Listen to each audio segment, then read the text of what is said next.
Welcome to the Ride It Out podcast, the official podcast of Summer Nats, the world's wildest car festival. My name's Jay Benz, and I'm joined by my mate, Webby. Mate, how crazy was last week with all those crazies, lunatics?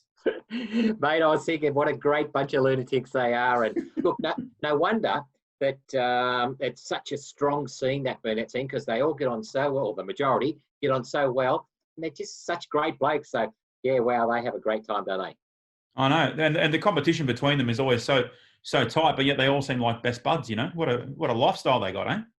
Yeah, mate, and travel around. They're going to burnout, and really interesting for me to compare because I've been judging elite cars for so many years, and it's just to see those guys. Look, they're competitive, but at the end of the day, they understand the judge's decision is final, and they all just seem to move on. So I think I might change. I might become a burnout judge, I think. Why not? Or you could become a burnout competitor, you know? You never know. No, too crazy for me. All right, rightio. We're kicking off tonight's show with a mighty bang with Rotary legend from Pack Performance, Rocky Rehayem. Then we are joined by Blown Motorsport's very own George Separovich, who will be joined by Burnout Master, Matt James, who drives Unwanted, the VFU. What a ute that is. Crazy, and the right? compact. And the compact. And compact too. Exactly right. True story, right? Came first and second, right? Yeah, correct. Absolutely. All right, then we'll be joined by Summer Nats legend Chris Christo, who became a pioneer of lighting up the Summer Nats burnout pad in his day, and to this day he's still involved in the car scene. What a legend he is, Webby. Yeah, mate, there's looking forward to all the guests. Look, we've had so many great guests on, and it just seems we keep getting them. So yeah, we're absolutely. I was just about to say, every week it just keeps getting better and better, and we're finding unearthing all these legends of the sport and pioneers and heroes. All right. Yeah, fantastic. Absolutely. We'll be back with Rocky just after this skid break. Skid ad. This skid ad is brought to you by Shannon's Motoring Insurance. How mad are skids? For the first time's made the top 10. And if you haven't seen this car skid before, check this out. Big, blown, powerful, and hits the pad hard and fast. Big revs. I could tell Tommy was super nervous.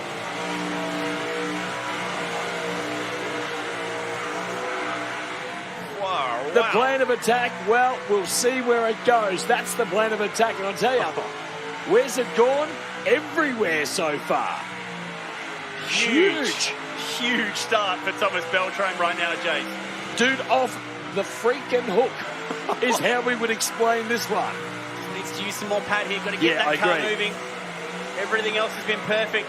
Now he gets it moving. That's okay. Now he uses the rest of the pad. Oh, listen to the sound, the noise, the ferocity and anger from that 500-plus cubic inch. All right, we're back from a mad skid break. We are here with Rocky from Pack Performance, one of the biggest players in the world rotary scene. How are you, mate? Yeah, good, mate. Yourself? Good. Hey, Rocky, you've been around for many years. So how'd you get the whole idea of starting the whole Pack Performance rotary thing? Yeah, well, it started off just like a bit of a hobby in the garage with some mates. And sort of we outgrew the garage and the job became more extravagant. And, eventually the neighbours had enough and the council came around and the coppers came around and we decided, listen, we may as well start a business, and we opened up that first premises in Bryant Street in Padstow. Yeah, I remember that. What year was that? I think we opened up in 91. Yeah, right. Yeah, so you've been around, like I said, you've been around a long time. Yeah. So how did you actually get into the whole rotary scene? You obviously liked them. Sure. I mean, it all started, and I've said this story many times to plenty of people, that it all started, we used to ride motorbikes, two-stroke bikes, and a friend of mine come up one day and said, look, there's an engine in a car that doesn't have any cams or valves or it's got hardly any moving parts, and it's got a power band like your two-stroke motorbike. And so I was intrigued, of course, and I went for a ride in one and I was sold. And as soon as I went for a ride in that Bridgeport, all those years ago, I said, I've got to have one of these. It's so much like my dirt bike. And I went the following day and bought an engine, pulled it apart to see what made it tick. And as they say, the rest is history. Yeah, that's So you could that's say fantastic. you could almost say being a dirt bike rider has sort of influenced the whole project, I guess. Yeah, for sure. Look, there's a lot of similarities. I mean, we used to, pre-mix our bikes, like our the fuel, and then we do that Yeah, with the rotary engine, and just that smell of the two-stroke oil burning or the yeah. castor oil these days. But that whole deal just reminds me of that two-stroke bike and those years when I was younger and riding them bikes. So it was that natural progression for us, and I suppose I never really grew up and became curious. So I never played with these piston stuff, cars with all those multiple moving parts. I couldn't stay a kid, and like that 13B engine's got 3 moving parts nearly, and so it's been good. Like that's really interesting, right? And now, obviously, I went to your Bride Street business, but now you've got that pillar business in Violet Street. Just tell us a little bit about that, because when I go there, you got that many cars. So, what do you actually do from building cars, dyno, and everything? Just give us a bit of a rundown on everything there. So yeah, look, we moved here about 7 years ago because we outgrew the 4 or 5 buildings we had in Bryant Street, and we thought this would be like, well, it was a natural progression for us, and we opened up these premises here, and we've got a state-of-the-art dyno room. We've got our own machine shop. We've got 3 Haas CNC machines. We've got all the hoists, all the technical equipment, and we're doing everything now. Like from except for paint and the upholstery, we're doing the whole car, from diffs Yeah, to right. engine to the chassis fabrication to the wiring, the whole install, the whole engine fabrication, the machining, balancing, everything. So a guy can come in here um, with his checkbook and an idea or a dream, and yeah, leave here in 4 months or 5 months time, and with a complete rolling project, with a car done. And we look after the whole process for them, because a lot of people are pretty time poor these days. So and these cars are getting harder and harder to find, and the parts are getting more and more difficult to source good quality. So we're producing the parts, whatever we can't buy new from Mazda or off the shelf, we're reproducing, and we're selling all that stuff online, as well as using it in our workshop and selling it the whole world over. Can I Yeah, ask, so Rocky? go on. No, I was going to say, did you ever envisage it to be that big? Like, to No, be that whole wholesome, I guess, no, absolutely not. I mean, when I started this business with my brother George all those years ago, it was just to keep the council and the coppers off our backs, because we were making a racket back at home. And, we're very, very fortunate to be able to turn that hobby and that dream that we had into a thriving business that we have today. And of course, we've got, it's not just George and myself anymore. I've got my wife Karen and my younger brother Rodney that works here, and Billy, and we've got a staff of about 25 to 30 Wow. people that we've got at any one Yeah. time in this place. So yeah, it's become really, really huge, and it was something that probably I hadn't envisaged when we first started the business. It was just, like I said, just make a few dollars and keep out of trouble. Yeah, you got that word. You got that envisage word out much better than I did, mate. Then I had to say it about 3 times. Yeah.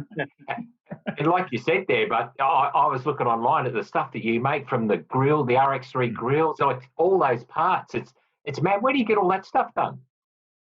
So some of it we buy, some of it we get manufactured here in Australia, others come from offshore. But like George's full-time job now is to just source these parts, get back into the people that were manufacturing these parts like all those years ago, and finding old stock, and then get old stock. We do. If we can't, then we purchase a large enough order that these guys will reproduce that particular part, whether it be a bush or a shock absorber or a transmission part or whatever it is. So if they will make anything provided you supply them with a big enough order. So with our reach, our global reach over the internet and social media, whatever, we can actually afford to buy large quantities of parts and then on-sell them. So we're very fortunate. We're keeping that dream alive for a car which is like made in 1971, 72, 68 for the R100s. And still have new parts for them. So it's really, really good. Just like the Mustangs do, or the Falcons. Yeah, like the muscle car stuff. Yeah, absolutely. That's it. It's just what I was thinking. Mate, drag racing is a huge part of your business. Do you actually like your own drag racing, or do you like supporting the other cars you build for the other guys, Um, or both? Early on in the piece, I really enjoyed our drag racing, but as more and more of our customers started to drag race, it really took a toll on our personal drag racing. So now we get a lot of enjoyment and satisfaction from seeing our customers go fast. So, I That's mean, what I thought. yeah, it's huge. The drag racing is a huge scene for us. It's a way of advertising our product and marketing our parts, and having our customers run fast and being there to support them is really satisfying. So at the moment, I think our customers and our customer base is taking priority to our drag racing ourselves. Yeah, I was guessing that, but just tell us a little bit about, because you've had a huge career, and I know you've done a bit of overseas stuff, and tell us a bit about that, and obviously Puerto Rico when you raced there. Sure, I mean, yeah, we've raced here for a long, long time all over the country, and set multiple Australian and world records. So in that scheme of things, we'd kind of done it all, and I ticked all the boxes. But I'd always wanted to go and race at the same track, at the same place as the American guys or the Puerto Rican guys. Yeah. So in 2016, we made a trip over to Orlando and raced at Orlando Speed World, and Ozzy and Maria Moya from Orlando organised that for us, and we had, of course, support from our Australian companies like Turbo Smart and Garrett and what have you, and we went and raced at the same racetrack at the same place at the same time. So for us, well, for me personally, that was just like a bucket list dream that I had and I wanted to do. So I was very fortunate to do that, and we were very, very successful over there. Running against the best in the world at that first event, we came runner up. So we're pretty happy. Wow, awesome. The weekend was raining on and off. So in Australia, when we see a little bit of rain, normally the promoters or the track owners cancel the event, and so when it started to rain, we were like, "What the hell? We've travelled all this distance to race, and the weather's bad," and we thought that was going to be cancelled, but definitely not over there. Like they had 30,000 people there, and not one single person left that grandstand, even when it was pouring rain, because they were too scared they were going to lose their seat in the grandstand. So that just really opened my eyes to just how passionate those people are and how much they enjoyed their racing. So that event, we were running in the final at 2:45 a.m. So I remember we were driving. Wow. We were driving. Yeah, we came runner up, and after the presentation or whatever, so we were getting home at about 5 o'clock, and we stopped to have breakfast as the sun was coming up. So fantastic passion, like the track people, the all the cleanup crew, all the preparation, whatever you, they just did not stop all weekend, and I can't believe that crowd and those fans stayed up for those races even so late at night with the weather being so bad initially. But yeah, I mean that's that racing scene over there. They're hardcore. Can't beat them. Yeah.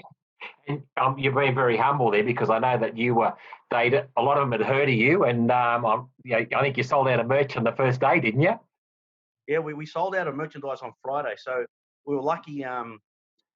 We sold out of merch, and we had some merch that we had made here, but we got the bulk of it made over in the US by Willie Monster T-shirts and that. So Willie Lopez, we called him on Friday afternoon and said, "Listen, we're like done," and he came over and said, "Okay."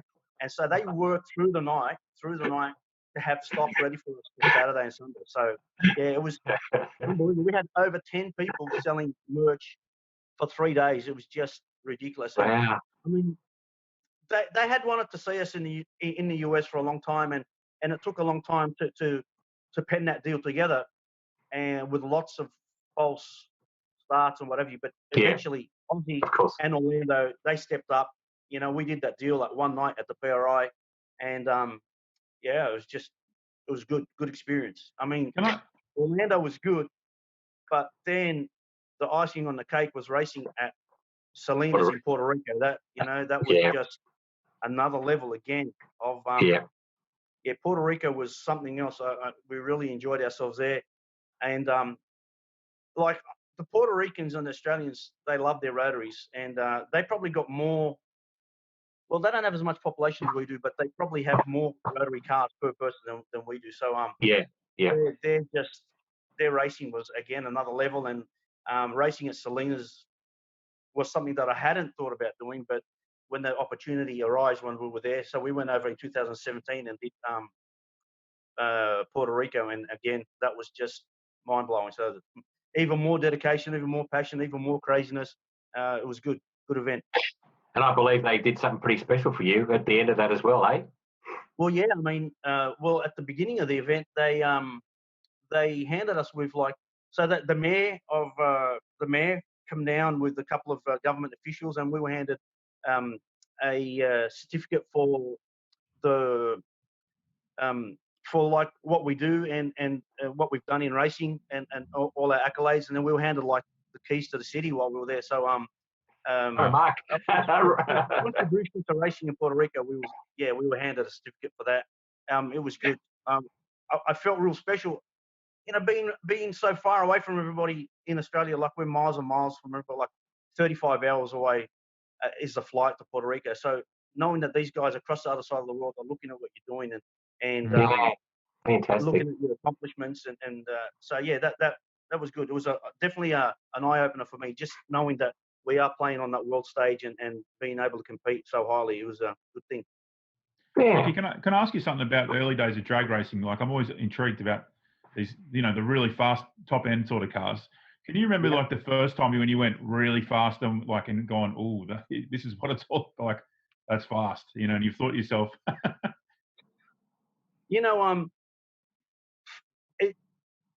For me, it started like I was racing a 12-second car, then an 11-second car, then a 10-second, 9-second.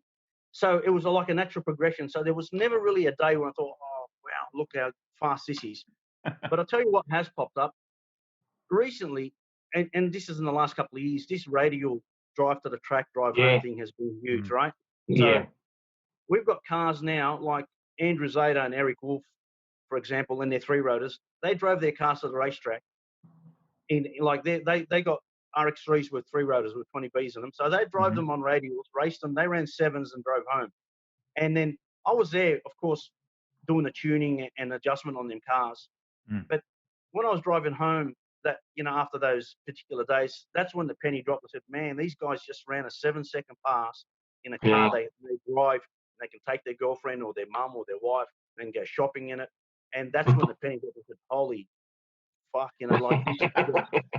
this is just ridiculous. And so, I mean,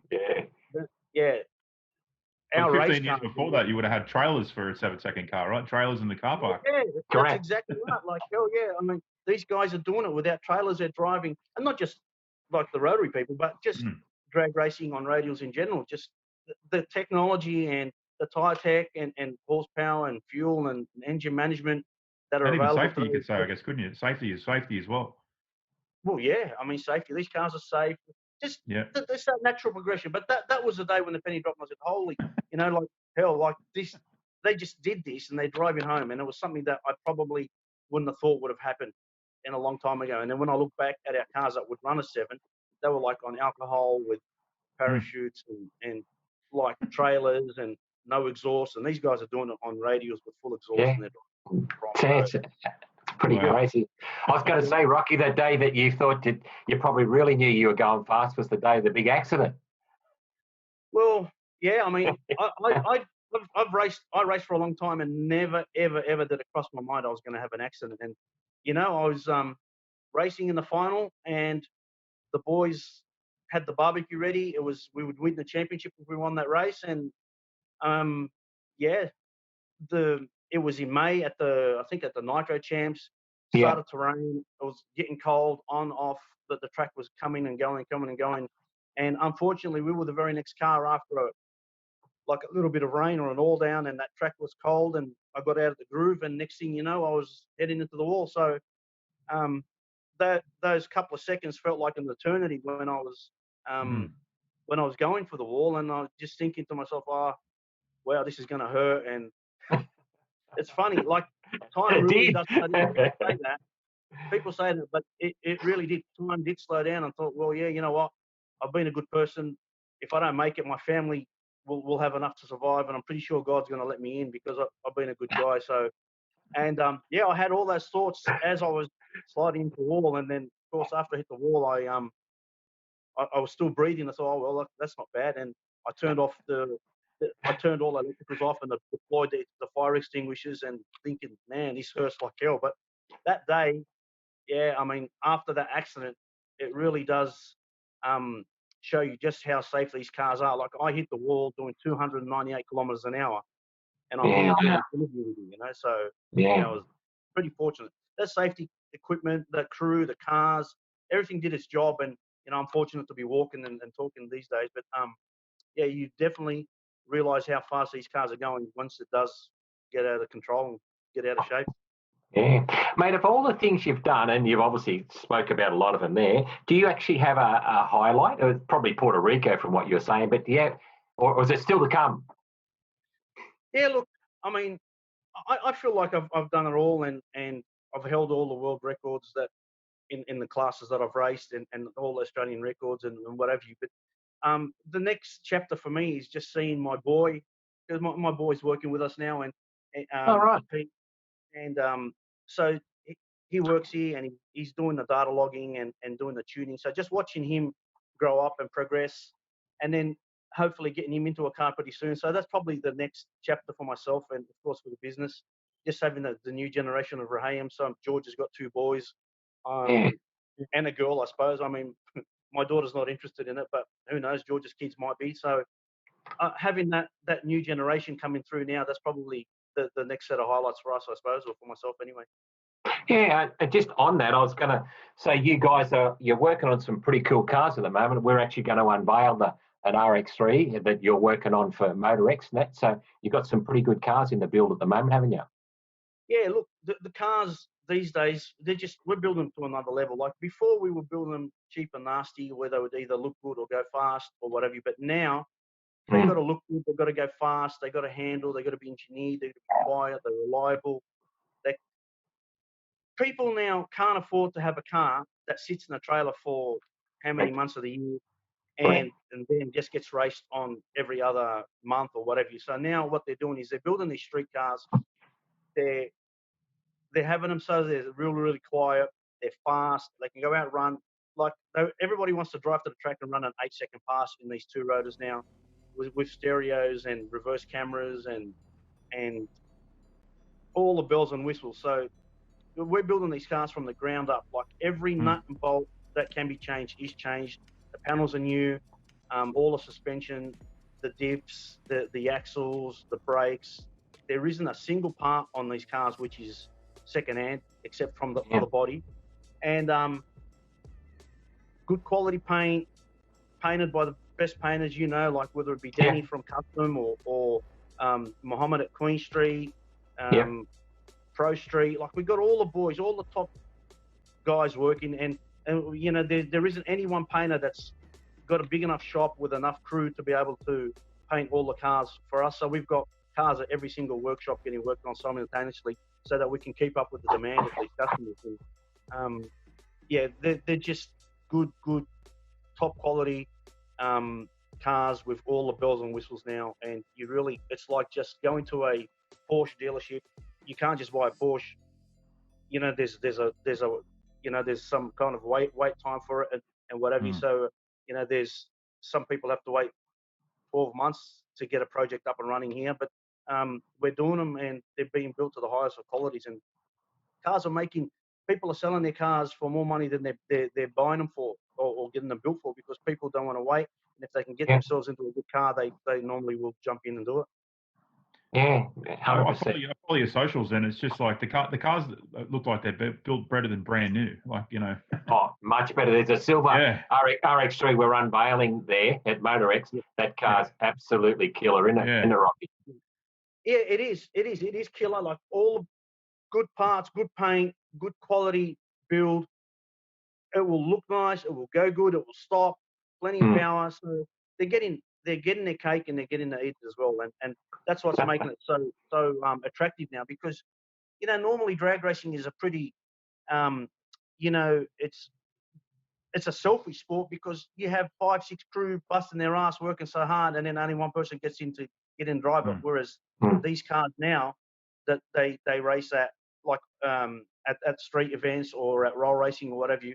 I mean, your mates come and give you a hand, or they help you clean it or whatever you. But you can take your friend in the car, or you can take your wife, you can take your kids.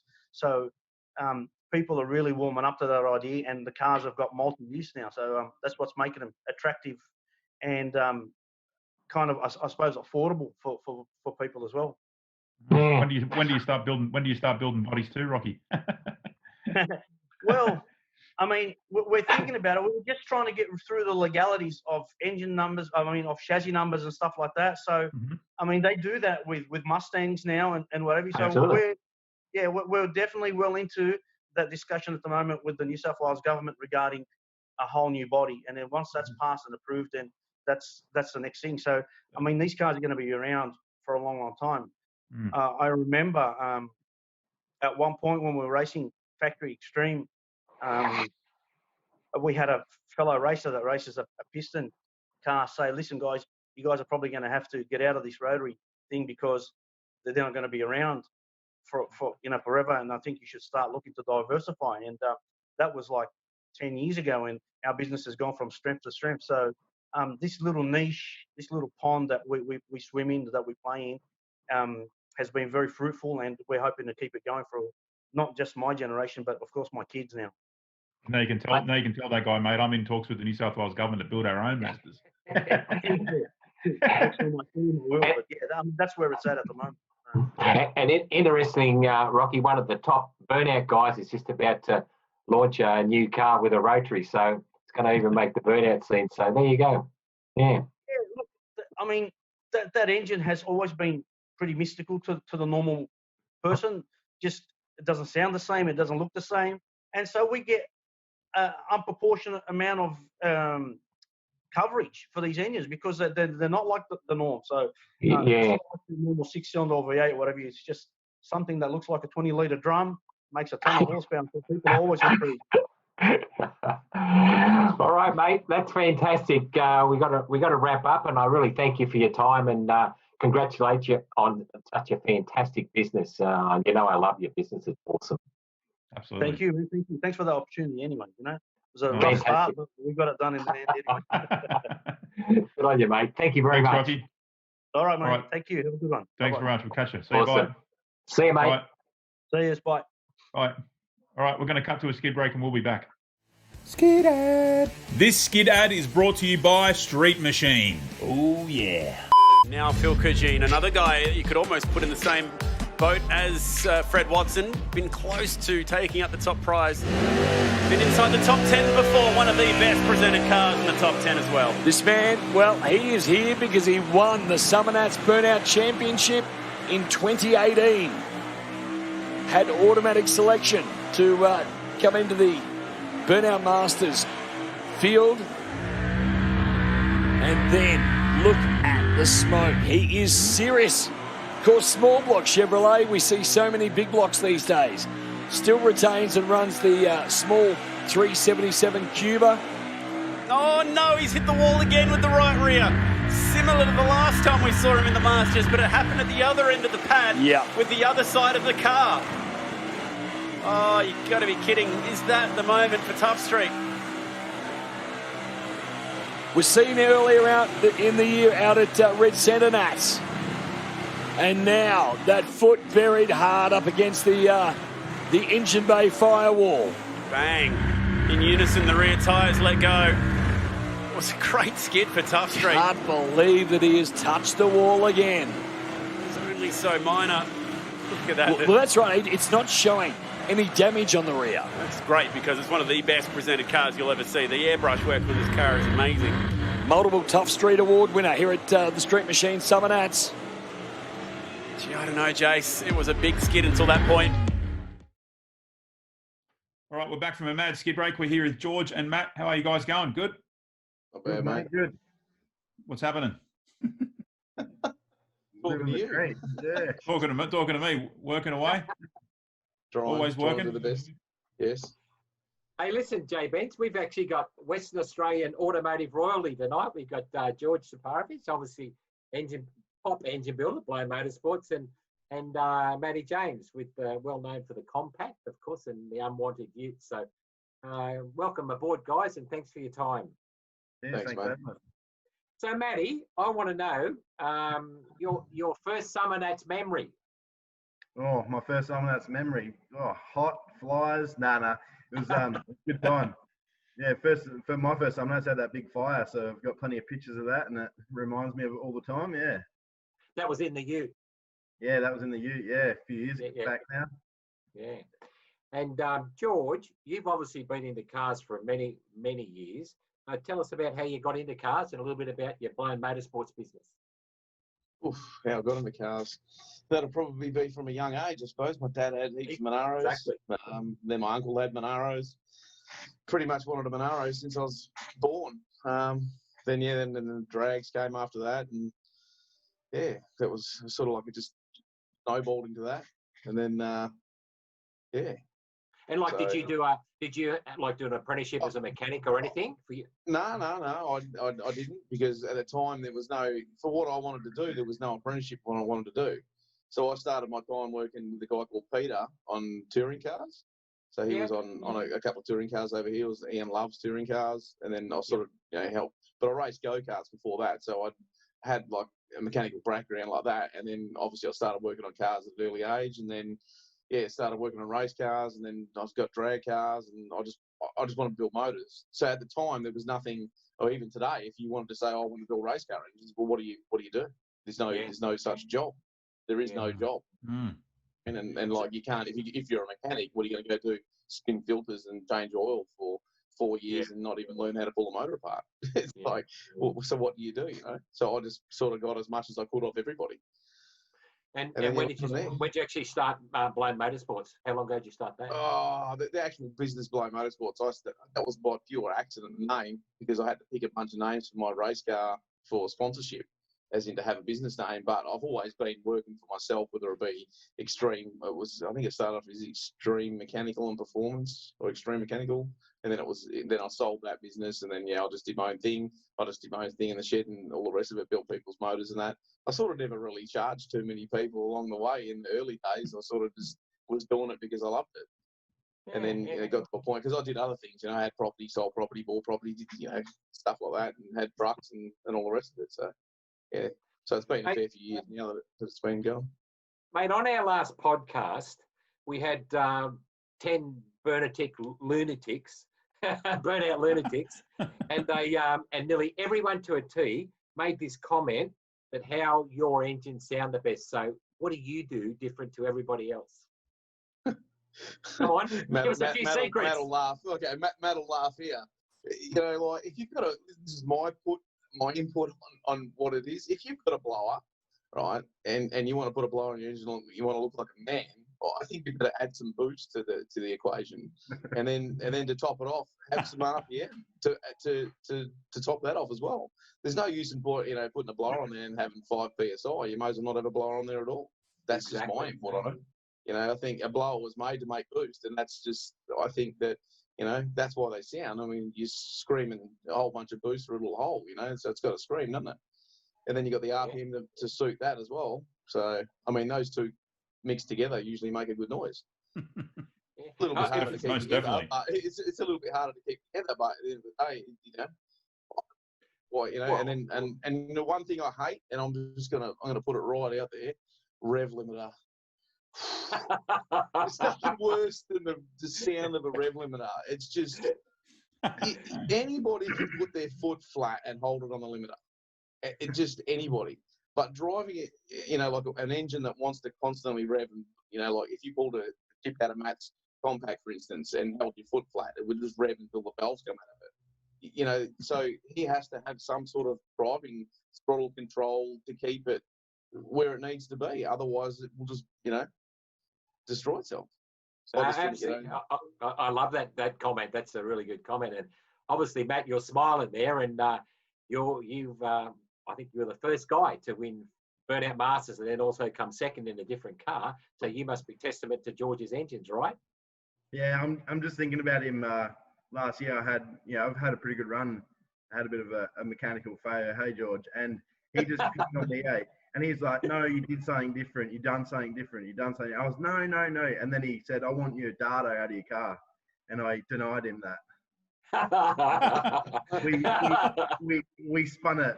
We gave an extra 400 of what I normally do in the RPM range there. And it cost me a bit of money. Hey, a rev limiter would have been good there, George. Well, it did have one. He just raised the limiter. That was the problem, and nobody said anything. I'm like, this engine's been going 3 seasons, and I don't ever have a problem with anything, and now all of a sudden it's got a problem here. I don't really get that, Matt. It's just something's changed, and no, it hasn't changed. You keep asking the same question 10 times. Oh, okay, yeah, we did do something. I got my little bag out and I looked at the chip and that one there will do and put it in and yeah. Yeah. So it sounded good before that, but Matt. Would have sounded killer. It sounded pretty good. Yeah, it felt good. Yeah. So Matt, on that, like I said, you were the first guy to do that. How did that feel? I bet it was a pretty impressive feeling that day. I remember it was really hot. You were running from car to car, so it was pretty special. Yeah, I don't know. It was pretty surreal kind of thing, Still think back now and go, oh, did it even happen, But it was pretty awesome feeling. I didn't expect it at all. It just blew me away, really. Yeah, but testament to the people that built my cars. That's why they were there. All the work that's been on it from Chronics and George's engine and then everyone's kind of like pulled together and that's how it all happened. Without all those people behind me, nothing would have happened. Yeah. I mean, you're pretty unique. When I look over there, the quality, like we unveiled your compact. That's how good the quality was at the Hot Rod Show over there. So you built stuff to a really high standard as well. What were you thinking now? Oh, I don't know. That car just kind of went from one thing to another, and ended up there. I don't know. I like looking at cars at a high quality, and I know that what we do with them, it's pretty hard to keep them up there. But I do my best. But I think as long as when that sheet's first ripped off, as long as it looks good then, and kind of keep it up to scratch along the way, or why not? Why not build a car that looks good and goes good? Yeah, fantastic. Hey George, you've done some great things in drag racing and set some unreal records. I was looking at your history there. Who do you like doing stuff for, the drag racers or the Burnout guys? Mm-hmm. Hey, look, Brett. This is really hard one to explain. A lot of drag racers are doing it for a hobby, so they like to do it a lot themselves. So they don't really spend as much money on stuff. Whereas the Burnout guy, most of the Burnout guys, they don't sort of know their own stuff. You know what I mean? And it's a lot more. I don't know. It's probably more work in a Burnout car than there is a drag car. It's sort of. You know what I mean? I wouldn't say door slammer. You know what I mean? Door slammer, you're doing a lot of stuff all the time. Stuff like that. Funny cars, all that sort of stuff. But it's really hard to explain. It's just a really hard question, to be honest with you. Look, drag races are fine. I call them tight asses because they want to do everything themselves. You know what I mean? So they try and get all their parts and they try and do everything themselves because they're doing it as a hobby. So it's not, you know what I mean? It's not something that they're putting their money into, but they want to do it themselves. Whereas a Burnout guy will sort of pay to do it. You know what I mean? To a certain degree. So which ones are the first ones to pay the invoice? Doesn't really, they all pay. They all pay, otherwise they don't get their stuff. So it is what it is, isn't it? But people. You just got to pick your people. Is there some good people and there's some bad people. Of course. There's good and bad and everything. It's just human race, really. It's not down to just one type of person that does whatever. Like Matt's a good bloke. He's passionate about his stuff and he does. He listens. Like Matt's a good listener, and like Steve Signs, he's a good listener. Kinga. If I say you need to do this, he'll do that. If I say to Matt, you need to change it, or Matt, you need to look at this, or you need to do that, he'll do it. Whereas you've got a lot of other people, they just won't do it.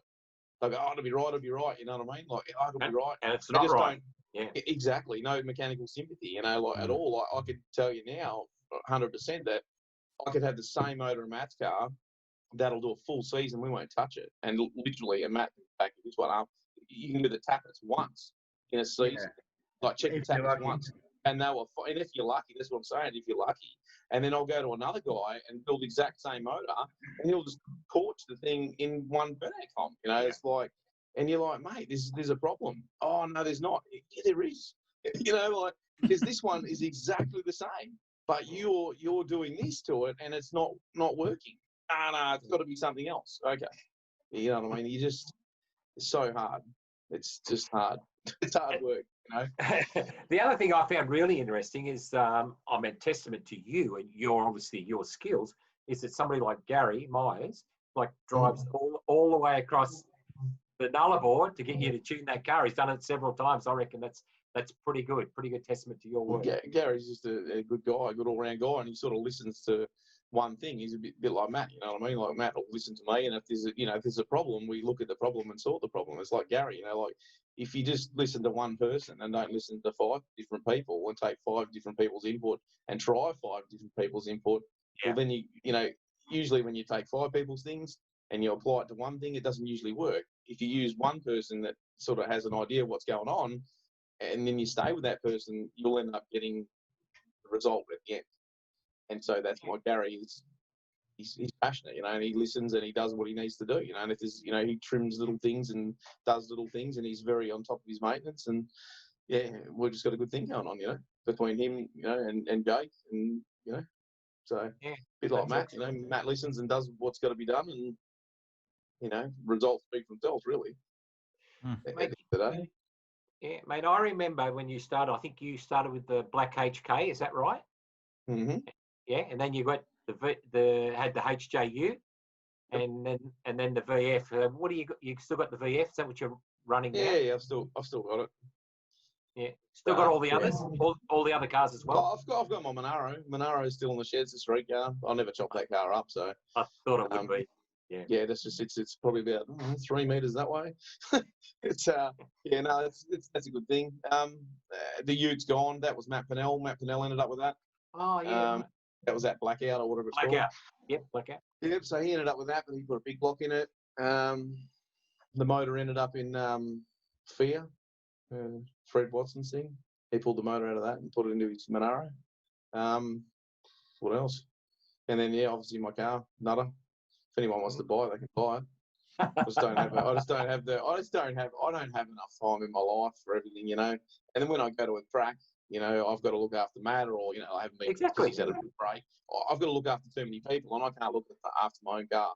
It's just too hard, you know. And the mistakes that happened, you know, the bits and pieces that happened on my car, that was all my fault. I'm not blaming anything. I'm not blaming, you know, the backfires and stuff like that, and the little pops and bangs, and it was just learning along the way. And half the reason is because I'm not paying enough attention to my car, which was new, and then mistakes happen. That's just what happens. What side do you enjoy more, George? Do you enjoy looking after the customer side of stuff, or doing the sport yourself, in a sense? What's more? Or has it changed over the years? Having a drive, I like yeah, when you go to an event, like I can say like Gazinats or something like that, you get to drive your car, you get to take people for a drive, you get to take your kids in your car or whatever, and you drive your car and you do a burnout. I like that. I mean, as for just going to the track, just doing one burnout and going home, it's sort of not my thing. Yeah, I like to drive a lot more. It's hard, you know. It's just, I like to drive the car. That's just, and you know, like it's just hard. You know, Matt will probably say the same. You know, like you know, you go there, you do one burnout or 2 burnouts or whatever. You got 2 cars. It's probably always got 2 or 3 cars going because he wants to do more driving. You know, that's. Yeah, you know, I think, you know, when you go to an event, you know, like a Gazinats or a Power Cruise or something like that, you get to drive your car longer, you know, so you get to use your investment longer, I think. So that would probably be more, I enjoy that. Yeah, those weekends when you burn 1,000 litres of fuel and 40 sets of tyres or whatever, that's where it's at. Definitely. Yeah. So on that, Matt, what's been your favourite event? Oh, gee, there's been lots of good shows. You know, I've always enjoyed all the Gazinat shows and whatnot.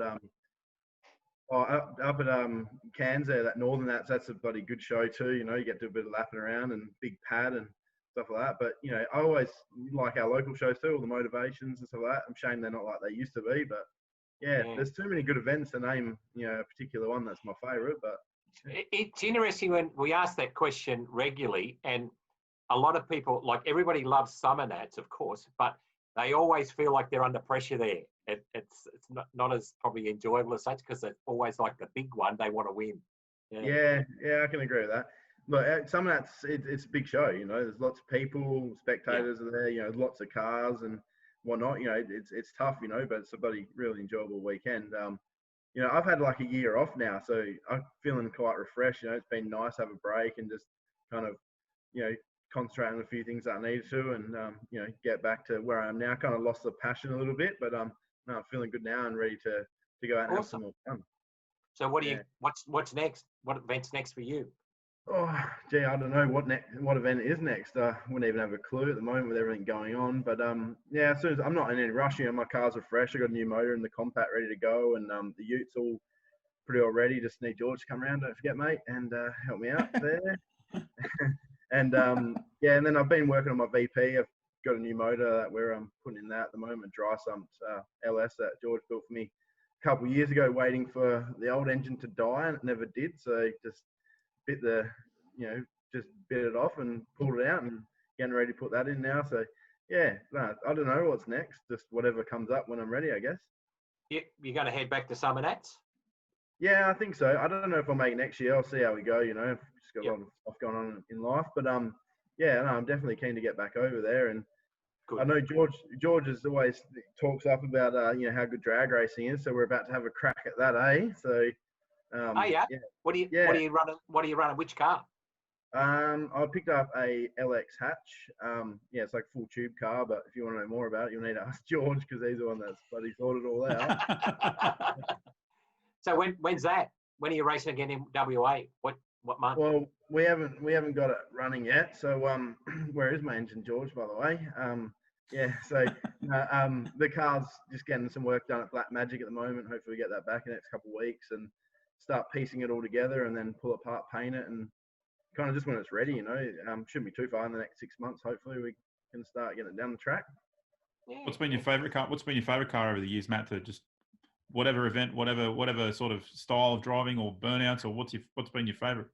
Oh, look, my trusty old VP has been a good part of my fun that I've had over the years. So, you know, we've kind of belted that. Car has copped it. Yeah, so it's getting a bit of it's getting a makeover at the moment. So I'm sure it's got plenty more years of abuse in it. So yeah, that car's always been good. That car was never supposed to last the first weekend. Remember? It was remember when we slapped it together for the first weekend? You know, like that first time we put that junk motor in it. Yes, yeah, I do. And we put the junker in there. We got that motor, and we just like high pressure cleaned the sump. I pulled the sump off, and it was that black. We degreased it, and I was high pressure cleaning it like 3 times to get the sludge off the bottom of the motor. I'm like, God, this is not going to work well. And then we just kept cleaning it, and it kept coming up cleaner and cleaner. So we did it like 3 times. Oh, that's it. Then WD-40 turned it over. Didn't crack a bearing, nothing. I'm like, oh God, this is not going to last a weekend. Then he gets in it and just holds it flat with the carload of people. First burnout, it's just glowing red. I'm like, my God, this engine's going to blow up. 3 years later, or 3.5 years more, still going. And every time you ran it up on the dyno, it made more and more power. More power. It just kept making more. He goes, just come on. Because he never, Matt, you know, like doesn't love his VP like he loves his rest of his cars. If you clean the carby out, no, my carby's blocked or something. So I'll get it down. I'll clean the carby. It goes back, you know, on the dyno, and then it makes more power. I'm like, how? This thing shouldn't have any rings in it. You know what I mean? Like, it actually shouldn't have any ring seal in it or nothing, and it makes more power. And I'm like, that's an engine that should have been dead a long time ago. It's still given. Loved. The love. Yeah. All right, guys, we got to wind this up. So look, I really thank you for your time, and really appreciate it. It's been great. Absolutely, All right, see you guys around. Thank you. See you later. Catch us. Yeah. See you guys. All right, guys. Don't forget my engine, George. Yeah. Where's my motorbike? This skid ad is brought to you by Haltech. Burnouts. He's known as Mad Mick Brasher in U-Legal. This little high-revving, small-block Chevrolet-powered KE20 Corolla.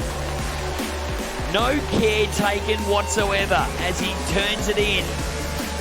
Now a brand new paint job and whole new guys for Mick Brasher this weekend. He's gone back to the Nanny White with this car, complete with white wall tyres, the Venetian blind. It's back to very much how it pretty much would have rolled off the showroom floor, minus that engine. And Mad Mick is one that will always give 110%. Hailing from Taree in New South Wales, this car makes about 900 horsepower, and look at that smoke content. I think Mick getting a little lost in there at the moment. Banging on and off the throttle. He's really looking to try and step up from last year. He came 10 in the Burnout Masters. It's short, it's sharp, it's very sweet. The door swings open, and the man, known as Mad Mick Brasher, is out to celebrate in style. All right, we're back from the break. We are here with Chris Christo, Burnout legend. What's happening, mate? Oh, not much, mate. What's going on with yourselves? Doing a podcast. Okay, it's the freaking Hey, first. mate, and look, thanks for your time. Thanks for your time. It's going to be really good to catch up with you. So, first question, I want to know your first memory of Summer Nats, and which event was it? God, I reckon when we drove up from we drove up the old highway, and that wasn't. I don't think it was the first Summer Nats. I reckon it was the hot rod one. Yep. Well, you normally call that's where it started from then, anyway, didn't it? Really? Yeah. Exactly. Yeah, and got the car going, all the sort of stuff, everything was going all right. Next minute, it just poured rain. It was like Albury, going through Albury, and that was like a mud stand. The car come up like it was just, I don't even recognise the car when we got there. That's how bad it was. The road was just, horrific. That's the old highway. Yeah, yeah. Yeah, and that's one of them then. And the first Summer Nats, well, I was sort of just hot to trot, like just a bit crazy and a little bit freaking nervous, but more crazy than anything else. And then just wanted to see what was going on. And I all remember when the old fellow, with the Zephyr, he sort of, was out there at the beginning, and then I thought I'd give it a burl, and it sort of was. I was more used to out the back stalls, like outside back of friggin', not Wally's car park or anything like that. It was more like back But out the back of Werribee, mate. No one was around, mate. You know what I mean? And that's a comment I was going to make there, Chris. Along with John Peterson, between you Pete, really made a name for yourselves early. How did you actually sort of get into the whole burnout thing? Had me? Yeah. Well, the thing is, I love cars, and I thought, well, I'll give it a burl. But the worst thing about it is, everybody made a big deal of this destroying this GD of mine. You know what I mean? And the thing is, it's only a car, honestly. Really, and really, it still is only a car. You know what I mean? But people have taken it to the next level. It's gone from one extreme to another. Of course, I've just gone. I love this thing. I'm going to keep on doing it, and just decided to go a little bit freaking crazy every year, and And the good part about it is I built my own engines then and never had any problems. You know what I mean? So it just sort of I reckon it gets in your veins like some bad drug, and you can't stop it. Absolutely. But mate, that obviously the car, but the whole burnout thing, like I say, with Peterson and you were really the pioneers of that. So like doing serious burnouts. So you just, what, did you see somebody else, or you just thought, I'm going to give it to Nah, never ever did, mate, ever. I was always, everywhere I went, and I hate to say this now because you can't get away with any of this now. I did like that many weddings, and it was my favourite of everybody. They wanted me to do a burnout. Like I must have done, I'll tell you now, and got paid for it. I reckon I did hundreds of weddings. Hundreds. Yeah. And doing burnouts, that's good. And burnouts. So the priest will be chasing you down the street every time you turn back up at the next wedding, right? Well, the thing is, people got these cameras now, you know what I mean? You can't do anything. No, you can't. You probably can't go for a bloody piss these days without bloody freaking anybody catching you. I'm going to back up, and people will check me out then, you know what I mean? So have you still got the blue XY? Yeah, look, mate, honest, this is what happened. 4 years ago, well, my young bloke's not here at the moment, but he'd correct me for the whole lot of it. He's got a memory like a freaking donkey. Anyway, I actually pulled the car apart, and we were rushing it to get it going again because I had to fix a few of the quarter panels and one thing after another. I cracked the shits and said, "That's enough. I'm not destroying this car anymore. I've got to fix it and get it on the road and just put it back to where it was." So for 3 weeks, I had an XY Falcon there that I decided to just pull it to pieces. And I don't know whether you know this or not. I pulled it to pieces, and everybody thought it was the original car. We made it. We turned it into a replica. Well, I did it. I don't know. I think it was. It's got to be more than 4 years ago. It has to be. And that car from 4 years or 5 years is the replica. All right. But have you still got the original car as well? I pulled it down, and I just wanted to put it back together again and just fix all the holes that I've drilled in it for fuel pumps and, just stupid things I did. And, I didn't modify the car that bad, but I still did destroy, quarter panels and things like that. And, I drilled a few holes in it because I was young and stupid then. And, I mean, nothing I can't fix because I've got, like, freaking XY shit everywhere because I collected from, I bought some Ford joint that went bust, decided to get rid of it all, and I bought all these little panels and that. But I've got just little bits and pieces that I cut out of another car. I'll just weld them all back in again, and I'll be good as range. But not big holes. Yeah, so I tried to get that car on the road and have the hottie at the same time together, but it didn't work because then I went into hospital, of course. Yeah, but you will. You'll get them together. Yeah. Look, mate. Honestly, I just a couple of people's cars I've got to get finished, and once I get them out of the way, I'm going for it. So, what are you doing? You got your own workshop, haven't you? Yeah, I've got my workshop at home. I only work on the cars that I've got now, and I won't do any more. And I don't get any more in, so I don't want any more. And I just finish them off. You can't, mate, because I'd love to, but unfortunately, you can't cope with that much when you're doing it on your own. Yeah, absolutely. Yeah. Absolutely ridiculous. I don't know who people think they are. That's what gets them into a bit of a trap. And I'm in a little bit of a trap right now. Mate, you mentioned your young bloke. He's got an awesome XR. I'm guessing you had a pretty big hand in building that car. Yeah, look, we did that he did it. He got a fair bit of it done before I went to hospital, and then we raged pretty hard on it after we got back out. And that year he wanted to take the car, and he tried to cancel it on me, and I said to him, "Nah, just give me another 3 or 4 weeks, and I'll start hammering for you. But you're just gonna have to just do things the way I do it. I'll teach you how to do it. You got to do it that way, and that's it." It nearly came to the crunch. We nearly didn't make it there, of course, but we got it there, and now he's just, when you build a car and you think it's okay, but it's not. Yeah. Well, his car was the same, and he's just perfectionist now of making things. We did things really good, but he's doing things now. Yeah. Oh, look, mate, honestly, it's a beautiful car. Yeah. And honestly, what happened then? We just sort of fixed the car, and he's doing it now.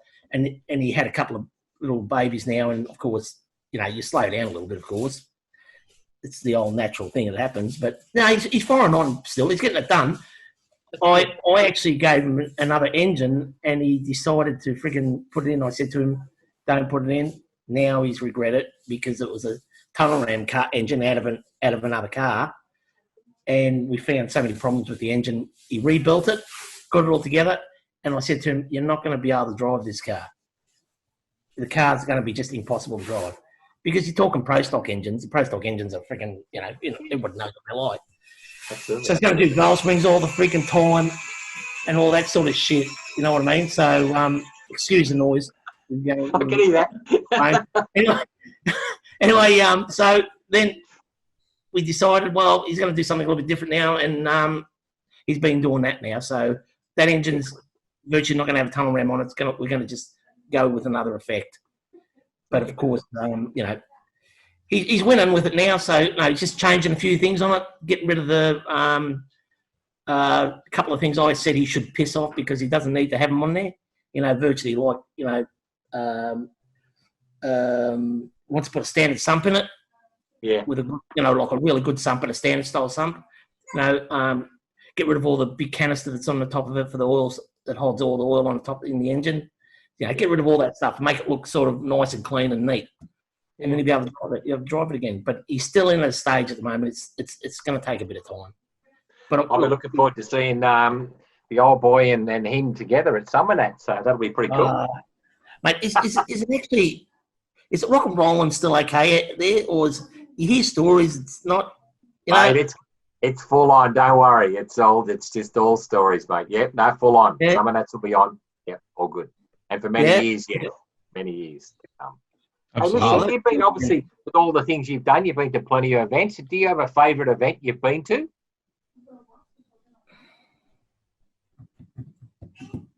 Look, I love Summernates. That's the truth. I know you do. Mate, honestly, look. Yeah. It's the vibe of getting there, all the mucking around you got to do. It's like it's a big deal. It is. And even the anticipation of waiting all year. Yeah. Look, that's right. But you know the worst part about it is I always said everyone tried to drag me there with no car, but everybody says, come along. I can't go there without a car. You can't. Yeah. I mean, I can't. I feel like I'm, nah, can't do it. Can't. So that's why we sort of, his car, I'll go with him. We know, and it was good. But you've got to take a car no matter what. You have to. 100%. Especially how long I've been doing it for. I mean, I would love to have gone every year, but unfortunately health dies in the gets you in the backside for some unknown reason, and then you've got to put up with it. What is it that you love, Chris, about the car scene? That just the whole, the cars, the camaraderie, the everything, something else? Yeah, I do. Look, I think more there's a few issues now. I mean, like, I honestly think when they had the band and all that going and everything was sort of smooth looked after and everything like that, and not the idiots not making a fuss over things and making it look bad and all that. I think that's the best thing when the family was involved and they had a band and all that sort of stuff. And then, shut off time, and then most people have to go, honestly, back to their camp and start getting their cars ready. Most people, you know what I mean, for the whole freaking event. I mean, when I was doing burnouts, my head was in Gaga land, man. No one could talk to me. I'm not joking. I mean, I looked, they said I was okay, but I'd still have this thing in my head. I'd be going, God, if I checked the freaking ignition, it was points then. I think if I checked the points and is everything okay? The plugs are right. Are the plugs I forgot they even existed. Points wrong. One plug wrong or something. And I had to go over everything all the time. And then, and then I've got the boys now, and they sort of make sure that I make sure everything's tuned in. But you still got to go over it yourself. You have to. Yeah. You've got no choice. Otherwise, you go out there, and I got asked to go to Perth, and I drove over there, and that was a big deal. Like, really a big deal. Now, honestly, I don't care what anybody says. That's a freaking big drive. It is a big drive. Did you have to check the points on that drive? You would have to check them on. Hey? You have to check the points on that drive? Holy smoke. No, actually, I had an ignition. I had electronic ignition then. I did go up a little bit. So everything was fine then. There was no dramas. But I was like the atmosphere over there, I don't know what it was. It was like I was God. And that's what it felt like. Mate, I got inundated. And if my wife wasn't there to prove it, what happened, it was ridiculous. I couldn't. They had to drag me away from signing posters. Yeah, well, you remember it, like you were on cover of Street Machine straight after all that, so that was a pretty big deal back then. Oh, mate, massive. It was out of control. It was that big. It was freaking ridiculous. Like, no bullshit. You're a rock star, mate. Rock star. Hey? You're a rock star. Oh, yeah. You get a big head out of it, but honestly, look, it's easy now. You know what I mean? Like, don't get me wrong. You still get a little bit, I don't know, flustered and that. Only because you want to make sure everything's right. You know what I mean? Mm. And the worst part about it is, like I said to Owen today, I reckon we've got a glutton for punishment, the car scene. You buy a car, you buy another car, you buy another car, then buy another car. Next minute, you've got no freaking cars going. And then they're all broken. It's not because they're broken. You just can't get them. And you feel like, what the hell have I done? So it's a freaking thing up here. I don't know. It just gets off track. Yeah, it's a very money common thing. thing. Don't get me wrong, it's a money thing too. You know, if you could, you'd be working on your car 24/7. Yeah, absolutely. Hey, mate, so what's in the future for you? What's coming up? Look, I'm not scared to say it. I mean, I've got probably 2 cars I'd love to get done, and one's a 32, and another one's I've got, well, actually 3 of them, the GT and an Imitation. The Imitation's got a fair bit of rubber under it. Like it was going to be a blown car, of course, but I don't know what's going to happen with it now. I don't know whether I should stick with that line or whatever. But it was just going to be like a really nice looking replica, but completely old school. Yeah. Big centre line. Big centre lines. Yeah. I hear of a few people going back to that retro look now. Like even like the 80s style, some decals and stuff. You never know, Yeah, no, that's right. Really, honestly, it's freaking. What's old is new, mate. You know that. Yeah. Oh, well, it is really. I mean, look, it depends on how. Look, I think it's getting really fussy. Is the problem now? Like, what the hell have we done to ourselves? Like, I mean, I used to be fussy, and get the car done. Now it's like freaking bullshit. You can't even freaking. Everything's got to be like freaking 100%. And that's why it takes so long to get things done. Like, I'll give you an example. I've found 2 people that, like the zinc and the yellow zinc and the and the silver zinc. I found probably about 5, 6 different places, and I've never been happy with any of them. Yeah. Like, honestly, if anybody can give me a tip there, who does the yellow properly? I found one person who does it. It's okay, but I've been told I've got to go to Bendigo to get it done. Yeah. Oh well, that is it. All right, mate. We got to wrap this up now. So look, I thank you for your time, and you really are a legend of the whole burnout scene. So it's been great to catch up. All right. Without a doubt, mate. Absolutely. Yeah. Thanks, Chris. Catch up sure again soon. Thanks, mate. We'll catch up with you and catch up with the young bloke at some of that soon. All right. All right, buddy. See you there, mate. Thanks, Chris. See you later, boys. Bye, mate. Good night. Skidad. This Skidad is brought to you by Maguire's.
All right, we're back after that mad skid break.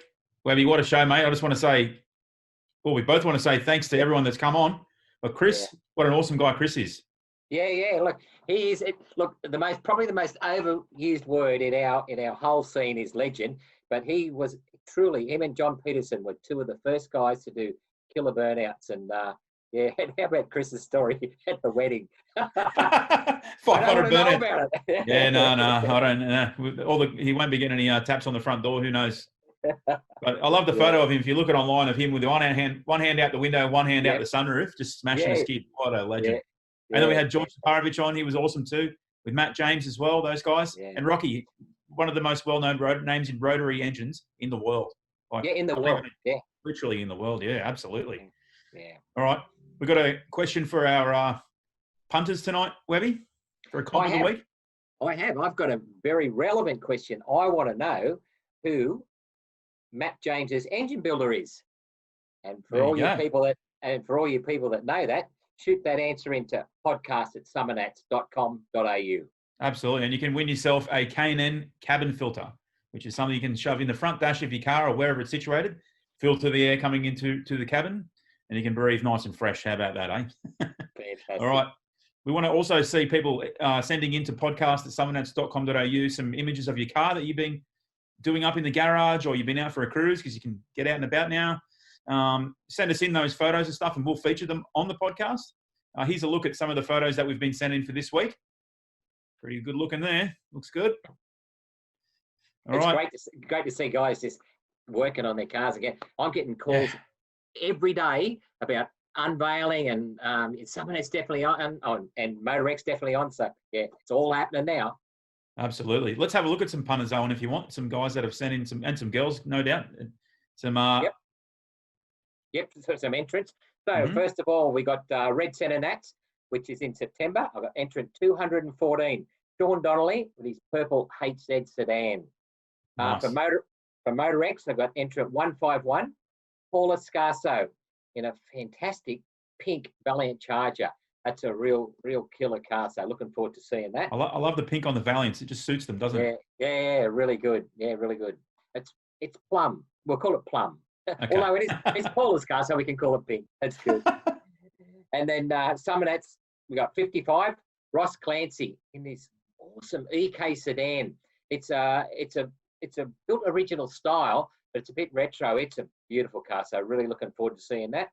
And then for Rocky Nats, we've got 570, Shane Simons with a Galaxy 500 Coupe. Again, a little bit different. Look, I just look through all these different, like all the entrants, and just not necessarily trying to pick out something different, but a car that's either new or somebody who hasn't been there before. And then look, there's just endless. We've got so many great entries this year. So you can sit here for hours rattling off entrants. So how many of the Summernats are already up to 1,500 or so, I think? Up to 1,500. And that's why I keep saying, get your entries in, because last year people did actually miss out. So well, there's only around 2,000, right? So people have got to get in. Don't forget the Summernats 2021 tickets and entries are on sale now. That's for sure. I can't wait to go to any event at the moment, mate. What about the Burnout Masters coming up as well at Sydney Dragway? Can't wait for that as well.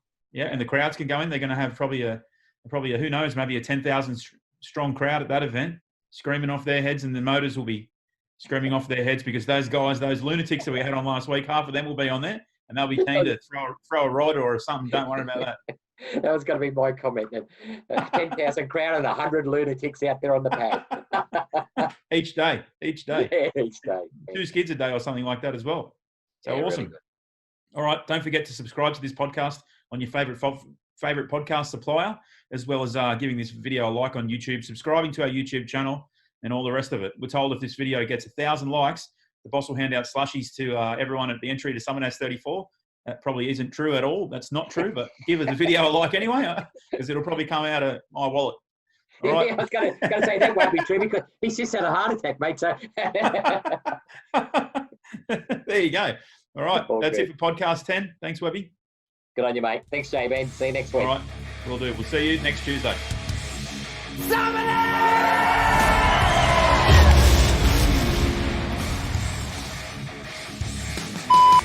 want to smash tires like a mad dog.